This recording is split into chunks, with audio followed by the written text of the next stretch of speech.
Excellencies, distinguished delegates, dear colleagues, it is my pleasure to send my greetings to the regional workshop on strengthening the protection of civilians from the humanitarian consequences of the use of explosive weapons in populated areas.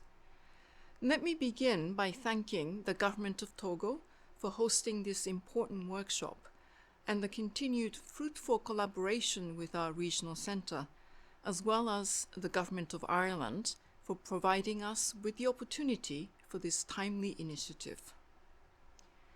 Our multilateral institutions and arrangements for international peace, security, disarmament, and arms control are under extraordinary strain. Armed conflicts are increasingly being fought in population centers, resulting in devastating and indiscriminate impacts on civilians. An estimated 50 million people are impacted by the horrific consequences of urban warfare. The commitment to reduce the human cost of weapons and to protect human beings from violence must therefore remain at the core of our collective efforts.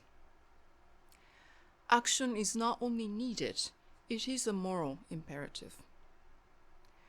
The political declaration on strengthening the protection of civilians from the humanitarian consequences arising from explosive weapons in populated areas sits at the very core of human-centered disarmament efforts. Its finalization and initial endorsement by 83 countries has been a milestone achievement. I wish to particularly thank those states here today which have been amongst the first endorsers over a year ago. But we cannot stop here. If implemented, it will represent a truly effective response to the rising challenges posed to people living in war-torn communities worldwide. For this declaration to take effect, we must continue to work towards broad support and global ownership by the international community. I therefore particularly welcome the continued commitment of African states, many of which have long witnessed the disproportionate suffering of civilians in conflicts exacerbated by the use of explosive weapons in populated areas.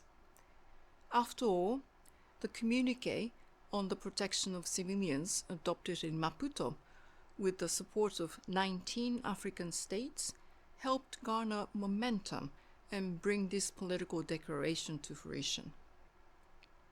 I therefore appeal to all states present here today to heed the Secretary General's call in his new agenda for peace to strengthen the protection of civilians in populated areas, in conflict zones, through the implementation of the political declaration.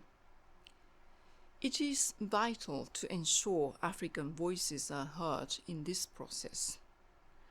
I thank you for your attention and wish you a constructive meeting.